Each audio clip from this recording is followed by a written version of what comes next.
ఏంటమ్మా ఇంకా అలాగే ఉన్నావు? నువ్వు ఈ పూజకి ఏర్పాటు చేయమంటేనేగా మీ మామగారికి ఇష్టం లేకపోయినా ఒప్పించాను. అందరూ వచ్చేసారు. చీర మార్చుకుంటా. నాకున్న చీరల్లో ఇదే మంచిది. నా దగ్గర పట్టు చీరను తీసుకో. మీరు కట్టి విడిచిందా? లేదమ్మా, కొత్త పట్టు చీర ఉంది. వద్దులేండి. పోనీ నాగలైనా పెట్టుకోమా? మీరు పెట్టుకోక మిగిలినవా? కాదమ్మా, నా దగ్గర 7 వారాల నగలున్నాయి. దేవుళ్ళకు కావాల్సింది చీరలు నగలు కాదు, భక్తి. వస్తున్నాను, పదండి.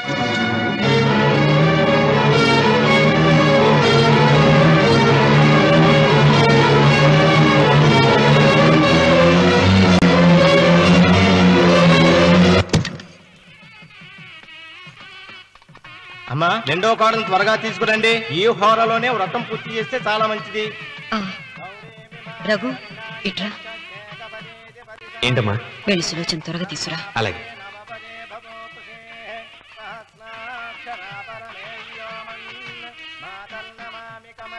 ఏమంది? రానుందమ్మా. ఎందుకని? ఎందుకని ఇంతమంది అడుగుతున్నారా? ఈ వ్రతం పెట్టింది ఎందుకు?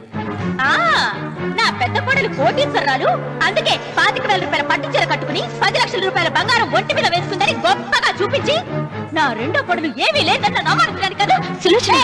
మాట్లాడక. అమ్మా, నీ కొత్త పట్టు చీర నగలు తనకివ్వమ్మా. ఇస్తానన్నాను రా, తానే వద్దండి. అయ్యో అయ్యో అయ్యో, ఎంత అబద్ధం! ఇస్తానన్నారా? మీరు ఇస్తానన్నారా? చూసారా చూసారా ఎంత అబద్ధం ఆడుతున్నారు?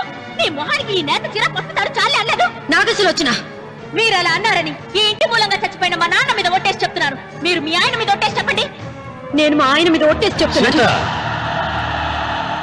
ముత్తైదువులను పిలిపించింది పసుపు కుంకుమలు గాజులు ఇచ్చి పంపటానికి గాని, ఈ ఇంటి 4 గోడల మధ్య జరిగిన దానికి సాక్ష్యాలు రుజువులు ఇప్పించి పంపటానికి కాదు. నాగసులోచన, ఈ ఇంటికి 2 సింహద్వారాలున్నాయి. దేవుడిని ప్రేమించే వాళ్లకు ఒక గుమ్మం, దేవుడిని ద్వేషించే వాళ్లకు 2వ గుమ్మం. నీ ఇష్టం వచ్చిన గుమ్మం వైపు నువ్వు వెళ్ళవచ్చు.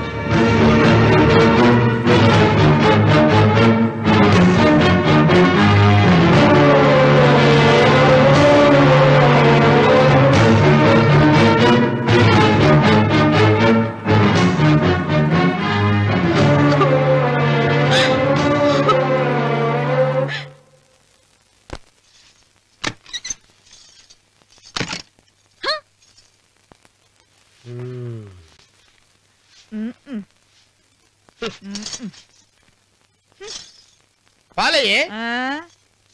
నీ పాసి మొహానికి పాలు కూడానా? సగం నేను తాగి సగం పిల్లికి పెట్టా. ఇందులో కలుపుకోపోయావా? తేడా బెరగడేది. అసలు నిన్ను అనుకునే ప్రయత్నం లేదే. నిన్ను నాకు కట్టబెట్టిన మా చెన్నయ్య గారిని అనాలి. నేను కూడా మా చిన్నమ్మ గారు బలవంతం చేస్తేనే నిన్నే చేసుకున్నాడు రా సచ్చినోడా. అయ్యో, ఎంత పోసు కొట్టావయ్యా! 100 ఎకరాలు ఎగసాయ అన్నావు. నువ్వు సర్ది కూడా అన్నప్పుడే నేను తెలుసుకోవాల్సింది. నీ కాడగానా? నువ్వు తక్కువ చేసావా? ముప్పి దెబ్బి అన్నప్పుడు నేను అర్థం చేసుకోవాల్సిందే. పట్టు చీర కట్టి మీ అమ్మాయి గారు నగలన్నీ దిగేసి సిగ్గుపడుతూ వచ్చి ఇలా కూర్చున్నావే. అసలు నీ దగ్గర ఏం ఆస్తుందని నేను చూసి. అమ్మో, అన్నవరం తగ్గు తగ్గు. అన్నవరం తగ్గు తగ్గు. అయ్యా అయ్యా అయ్యా అయ్యా అయ్యా అయ్యా అయ్యా అయ్యా అయ్యా అయ్యా అయ్యా అయ్యా అయ్యా అయ్యా అయ్యా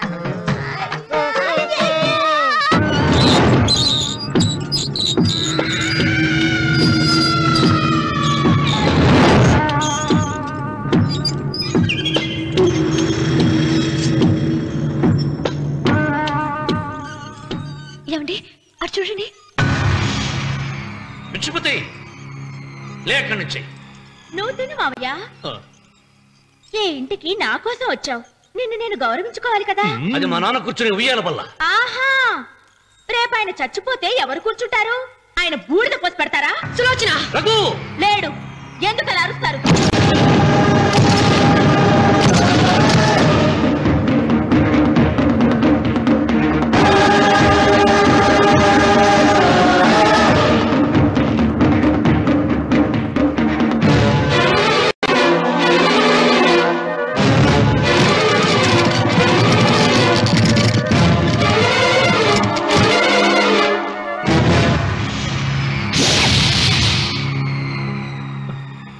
కూర్చో. నువ్వు ఈ ఉయ్యాల బల్ల మించి లేచావంటే నన్ను చంపుకు తిన్నట్టే. అన్వర్,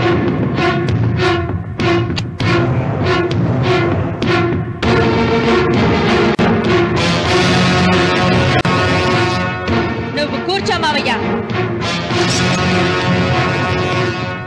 సులోచన, బుద్ధి లేకుండా ప్రవర్తించకు. వేప చెట్టుకు పాలు పోసి పెంచినా అది చేదుగానే ఉంటుంది, కానీ తీయగా మారదని ఆయన ఎన్నిసార్లు చెప్పినా ఆయన మాట వినకుండా నీ అడుగులకు మడుగులెత్తాను. ఆయన ఎవరనుకుంటున్నావు? ఈ ఇంటికి పెద్ద. దేనిలో పెద్దండి? హత్యలు చేయడంలోనా? పక్కవాడ పొలాలు ఆక్రమించుకోవడంలోనా? వీధిలోకి వెళ్లి పసిబిడ్డని అడిగినా చెప్తాడు ఆయన ఎంతటి నీచుడో హంతకుడోనని.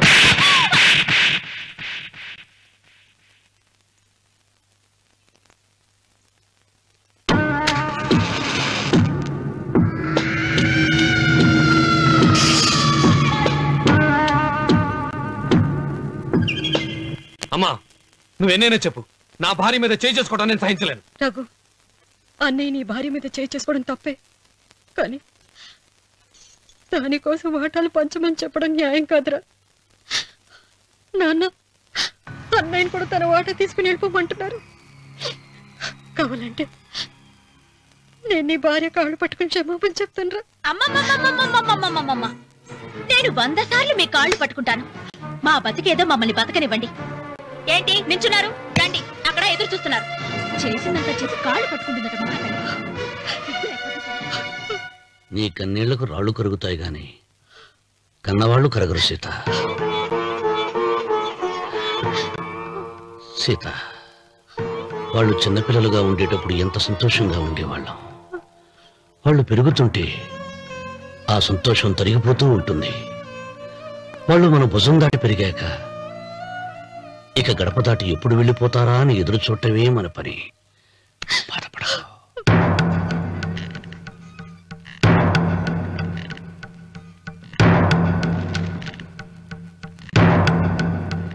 ఇదేంటి లాయర్ గారు, ఆస్తి మాత్రమే 3 వాటాలుగా రాశారేంటి? అమ్మ నగలో నాకు వాటా ఉందిగా. ఆ నగల గురించి కూడా దీంట్లో రాయండి.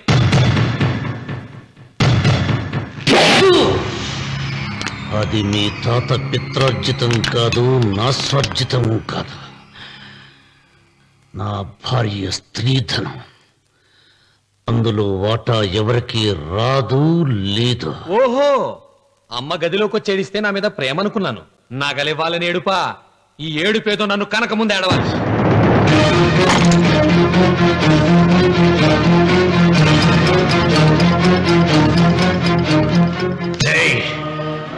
నీ అమ్మను ఎంత మాట అన్నావురా?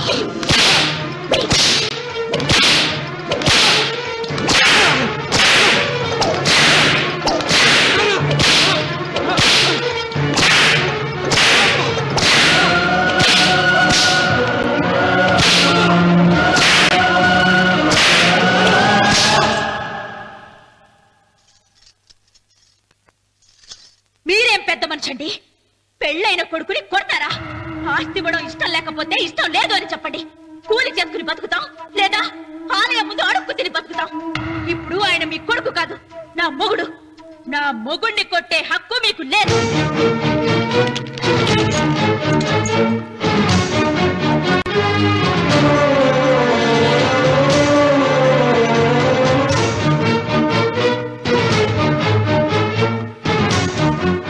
రఘు, నీకు కావాల్సింది ఈ నగలేగా తీసుకొచ్చాను, తీసుకోరా.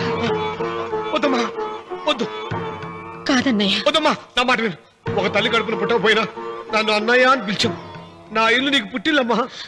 ఆడపడుచు బతుకుండగా పుట్టిన నగలు పంచడం శుభం కాదమ్మా, శుభం కాదు.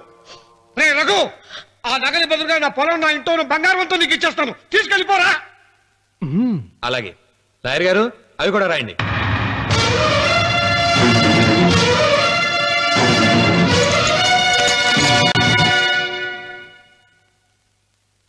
నాన్న, నాకు ఆస్తక్కర్లేదు. నేను మీతోనే ఉంటాను. మరదల్ని కొట్టే సంస్కారం ఉన్న కొడుకుని ఇంట్లో ఉంచుకునే సంస్కారం నాకు లేదు. వెళ్ళిపో.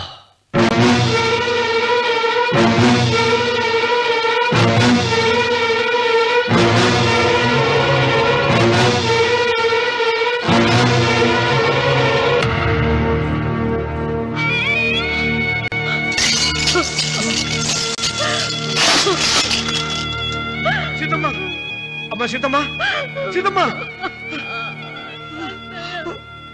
ఒరే రావుడు నాకేదో భయంగా ఉందిరా ఆ దేవుడి శాపం తగిలింది లేకపోతే నీ కుటుంబం ఇలా ముక్కైపోవటం ఏంటి నా మాట విను వెళ్ళు ఆ శివలింగాన్ని తిరిగి తీసుకొచ్చి యథాస్థానంలో ప్రతిష్ఠిస్తారా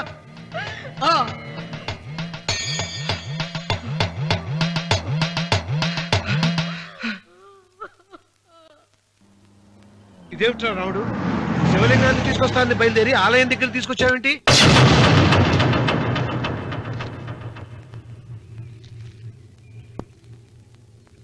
ఎలారా ఈ ఆలయాన్ని పడగొట్టాలి ఎప్పుడు రా సంబశివరాపురం నా సొంతం అవుతుంది వెంకన్న నా పట్టుదల కోసం నేను ధరించిన ఈ నల్ల చొక్కా ఎప్పుడు రా మార్చేది ప్రతీకారం కోసం ప్రమాణం చేసి వేసుకున్న నా తండ్రి మొలతాడు ఎప్పుడు రా నా మెడ నుంచి ఊడిపడుతుంది వెంకన్న చెప్పరా ఆ ఆలయాన్ని పడగొట్టి ఉపాయం చెప్పు ఇంత జరిగినా కూడా నీ అహంకారం తగలేదురా నారు పొయ్యకుండా నీరు పెట్టకుండా ఈ ప్రపంచంలో పెరిగేది ఒక్కటే అహంకారం అది నా సొంతం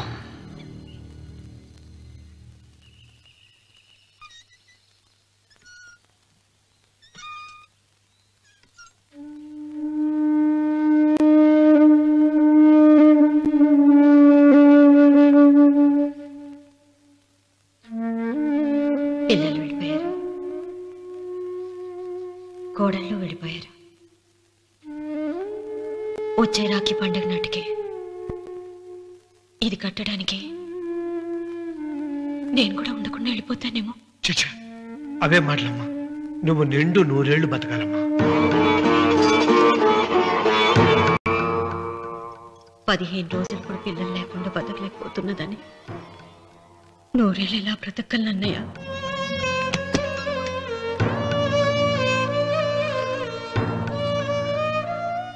వీటి కోసమేగా మా పిల్లలు ఇద్దరిని ఇంట్లో నుంచి వెళ్ళగొట్టారు నేను చనిపోయాక మా ఇద్దరు కోడలికి సమానంగా పంచిపెట్టమని చెప్పు ఇప్పుడు ఎందుకమ్మా అదంతా అసలే నీ ఆరోగ్యం బాగలేదు నన్నెప్పుడూ నిండు ముత్తేదిగా చూడాలనేది ఆయన కోరిక పోయే ముందు ఒక్కసారి నిండుగా అలంకరించుకోవాలని ఉందన్నయ్య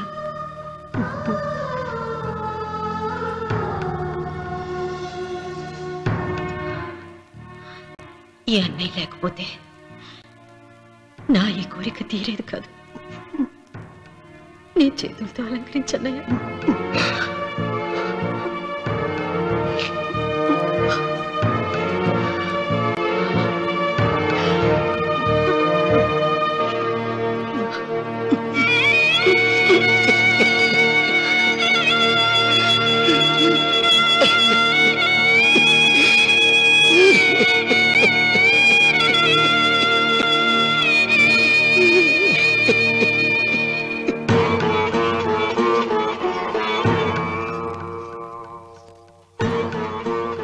ఏమిటి సీత వడ్డానం పట్టట్లేదా సరిగ్గా పెట్టండి పేరంటానిక భర్త ముందు అలంకరించుకుని కూర్చోవడం కంటే ఆడదానికి వేరే పేరంటే ఉంటుంది చెప్పండి ఏమండి మీరు ఉత్తమ జాతి స్త్రీ రెండో కోరిక కోరదు అన్నారు అందుకే మిమ్మల్ని అడగలేకపోయాను కానీ చనిపోయే ముందు నీ ఆఖరి కోరిక ఏమిటి అని అడుగుతారు నా ఆఖరి కోరిక ఆ శివలింగాన్ని తీసుకొచ్చి ఇంటి ముందు ప్రతిష్ఠించండి సీత పళ్ళు గట్టిగా ఉంటాయని నాలుక మెత్తగా ఉంటుందని మనం పళ్ళకే ఎక్కువ విలువనిస్తాం వయసు పైన పడుతుంటే ఒక్కొక్క పన్ను రాలిపోతుంది వయసు పెరుగుతున్న కొద్దీ ఒక్కొక్క బిడ్డ దూరం అయిపోతాడు కానీ నాలుక మాత్రం భర్తకు భార్య లాంటిది భార్యకు భర్త లాంటిది బ్రతికినంతకాలం తోడుగా ఉంటుంది. బిడ్డలు దూరం అయిపోయారని ఏదోదో మాట్లాడుతున్నావు సీత.